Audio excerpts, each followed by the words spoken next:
Good morning and नमस्कार दोस्तों, स्वागत है आप सभी का आपके अपने YouTube channel GK search engine पर।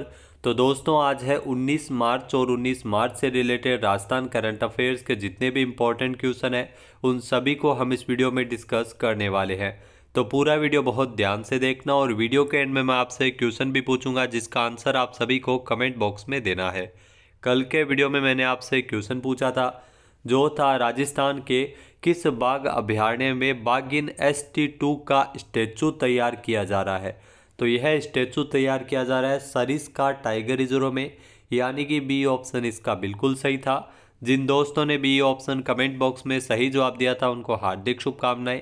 तो देश में संभवतः पहली बार है जब किसी बाघिन को राजमाता का दर्जा दिया गया है और उसका स्टैचू भी बनाया जा रहा है। इसकी शुरुआत राजस्थान के अलवर जिले के सरिस्का बाघ अभयारण्य से हुई है। अब सरिस्का को आबाद करने में सबसे ज़्यादा योगदान देने वाली बाघिन ST2 का स्टैचू तैयार किया गया है। इस बाघिन को राजस्थान के वन और पर्यावरण मंत्री संजय शर्मा ने राजमाता का दर्जा देकर स्टैचू बनाए जाने की घोषणा की है। सरिस्का में वर्तमान में 42 टाइगर है। तो चलिए शुरू करते हैं आज के राजस्थान करंट अफेयर्स।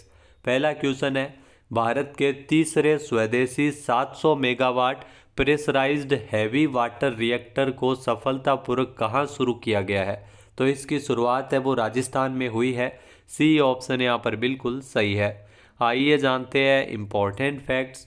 तो nuclear power corporation of India limited, जी हाँ NPCIL ने 17 मार्च को राजस्थान में भारत के तीसरे स्वदेशी 700 megawatt pressurised heavy water reactor PHWR का सफलतापूर्वक इसे चालू किया गया है। इसी के साथ ही देश की परमाणु ऊर्जा उत्पादन क्षमता बढ़कर 8880 मेगावाट हो गई है। रावतबाटा में राजस्थान परमाणु ऊर्जा परियोजना की यूनिट 7 को 17 मार्च को सुबह 2:37 पर उत्तरी ग्रिड से जोड़ा गया था। अगला क्वेश्चन है, राजस्थान के कितने पुलिस अधिकारियों और कर्मचारियों को पुलिस महानिदेशक यानी DGP डिस्क एवं प्रशस्ति पत्र के लिए चुना गया है। तो राजस्थान के 99 पुलिस अधिकारियों और कर्मचारियों को इस प्रशस्ति पत्र और DGP डिस्क अवार्ड के लिए चुना गया है। ए ऑप्शन यहाँ पर बिल्कुल सही है। आइए जानते हैं इम्पोर्टेंट फैक्ट्स। तो राजस्थान के 99 पुलिस अधिकारियों और कर्मचारियों को पुलिस महानिदेशक DGP डिस्क और प्रशस्ति पत्र के लिए चुना गया है। यहाँ राजस्थान पुलिस के जो महानिदेशक है उत्कल रंजन साहू, इन्होंने 17 मार्च को इसके संबंध में चयनित 99 पुलिस अधिकारियों और कर्मचारियों की सूची भी जारी की थी। नेक्स्ट क्वेश्चन है, राजस्थान के जय सिंहपुरा, जी हाँ जयपुर में है जय सिंहपुरा खोर, यहाँ पर कितने करोड़ रुपए की लागत से राजस्थान मंडपम का निर्माण कार्य किया जा रहा है। तो इसके लिए 100 करोड़ रुपए का बजट निर्धारित किया गया है। बी ऑप्शन यहाँ पर बिल्कुल सही है। आइए जानते हैं इम्पोर्टेंट फैक्ट्स। तो भारत मंडपम जो कि नई दिल्ली के प्रगति मैदान में है, अब उसी की तर्ज पर जयपुर में भी राजस्थान मंडपम का निर्माण कार्य किया जाएगा। तो इसको लेकर बजट में भी घोषणा हो चुकी है। राजस्थान मंडपम के लिए जयपुर के जयसिंहपुरा खोर में 35 हेक्टेयर जमीन पर करीब 100 करोड़ रुपए की लागत से राजस्थान मंडपम का निर्माण कार्य किया जाएगा। राजस्थान मंडपम में प्रदेश के हेरिटेज के साथ हाईटेक सुविधाएं विकसित की जाएगी। ये एग्जीबिशन सेंटर के तौर पर बनाया जाएगा। राजस्थान मंडपम का उद्देश्य राज्य की समृद्ध सांस्कृतिक धरोहर, ऐतिहासिक विरासत और कलात्मक परंपराओं को एक रूप में प्रदर्शित करना है। तो जो भी सरकारी कार्यक्रम है वो अब इसी राजस्थान मंडपम में होंगे जो दिल्ली के भारत मंडपम की तर्ज पर बनेगा। नेक्स्ट है, हाल ही में थाईलैंड में AFC beach soccer Asian cup हेतु भारतीय बीच सॉकर टीम में राजस्थान के किस खिलाड़ी का चयन हुआ है। तो इसमें राजस्थान के खिलाड़ी अमित गोदारा का चयन हुआ है, यानी कि सी ऑप्शन यहाँ पर बिल्कुल सही हो जाएगा। आइए जानते हैं इम्पोर्टेंट फैक्ट्स। तो थाईलैंड में AFC beach soccer Asian cup का आयोजन होगा और इसके लिए 12 सदस्यीय भारतीय बीच सॉकर टीम की घोषणा की गई थी। इस टीम में राजस्थान के अमित गोदारा का भी सिलेक्शन हुआ है।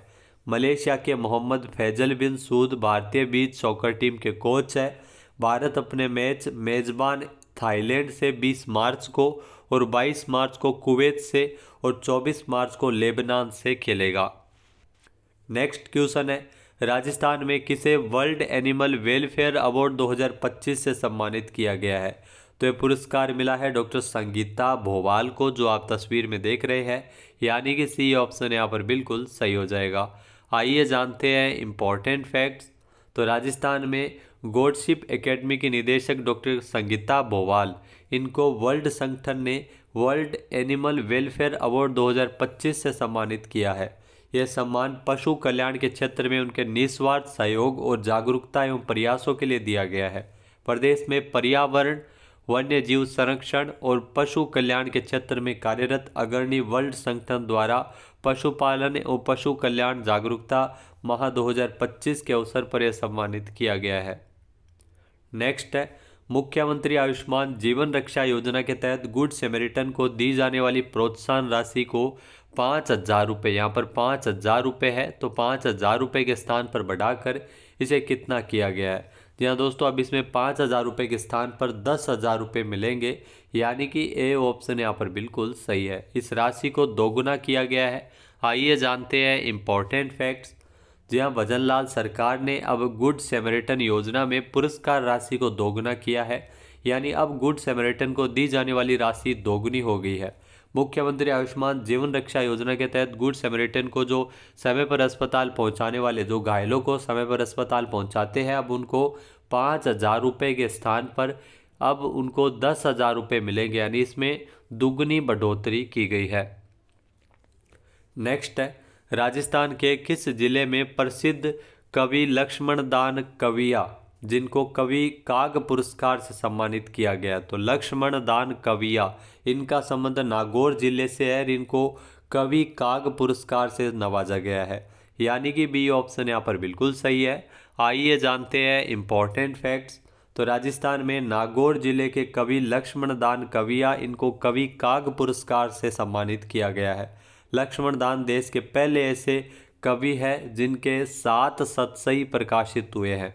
लक्ष्मण दान कविया 33 साल से राजस्थानी भाषा को मान्यता दिलाने के लिए संघर्ष कर रहे हैं और इन्होंने संघर्ष मोर्चार परिषद का भी गठन इसके लिए किया है। राजस्थानी भाषा को संवैधानिक मान्यता दिलाने के आंदोलन में प्रमुख स्थान पर ये कार्यरत है लक्ष्मण दान कविया।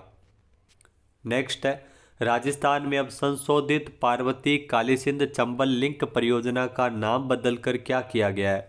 तो अब इस परियोजना को रामजल सेतु लिंक परियोजना के नाम से जाना जाएगा, यानी कि ए ऑप्शन यहाँ पर बिल्कुल सही है। आइए जानते हैं इम्पोर्टेंट फैक्ट्स। तो राजस्थान में अब संशोधित पार्वती कालीसिंध चंबल लिंक परियोजना, इसका नाम बदल गया है। अब इसे रामजल सेतु लिंक परियोजना के नाम से जाना जाएगा। इसी परियोजना के लिए 17 दिसंबर को पीएम मोदी जयपुर आए थे और इसका शुभारंभ किया था। इस परियोजना में 4,102 मिलियन क्यूबिक मीटर जल उपलब्ध हो सकेगा राजस्थान को। इस परियोजना से राजस्थान के 17 जिलों में साल 2054 तक पेयजल उपलब्धता सुनिश्चित होगी। भजनलाल सरकार ने राम मंदिर की प्राण प्रतिष्ठा की पहली वर्षगांठ के अवसर पर इस परियोजना का नाम बदलकर रामजल सेतु लिंक परियोजना किया है, जिसका पहले नाम पार्वती कालीसिंध चंबल लिंक परियोजना था। नेक्स्ट है, भारत के पहले व्यापक नदी डॉल्फिन सर्वेक्षण ने राष्ट्र भर में कितनी नदी डॉल्फिन की उपस्थिति का अनुमान लगाया है? यहाँ दोस्तों, भारत का जो पहला व्यापक नदी डॉल्फिन सर्वेक्षण किया गया, जिसमें पूरे देश भर से 6,327 नदी डॉल्फिन की उपस्थिति होने का अनुमान लगाया है, यानी कि सी ऑप्शन यहाँ पर बिल्कुल सही है। आइए जानते हैं इम्पोर्टेंट फैक्ट्स। तो भारत का जो पहला व्यापक नदी डॉल्फिन सर्वेक्षण डेटा जारी किया गया था, जी हाँ, भारत के पहले व्यापक नदी डॉल्फिन सर्वेक्षण ने राष्ट्र भर में 6,327 नदी डॉल्फिन की उपस्थिति का अनुमान लगाया है, जिसमें असम की 5 नदियों में 635 डॉल्फिन दर्ज की गई है। ये रिपोर्ट प्रधानमंत्री मोदी जी द्वारा गुजरात के जूनागढ़ में राष्ट्रीय वन्यजीव बोर्ड की 7वीं बैठक के दौरान जारी की गई थी। असम में नदी डॉल्फिन को खीहू के नाम से जाना जाता है। नेक्स्ट है, हाल ही में कबड्डी विश्व कप 2025 किस देश में शुरू हुआ है? तो कबड्डी विश्व कप 2025 का आयोजन अब इंग्लैंड में किया जा रहा है। ए ऑप्शन यहाँ पर बिल्कुल सही हो जाएगा। आइए जानते हैं इम्पोर्टेंट फैक्ट्स।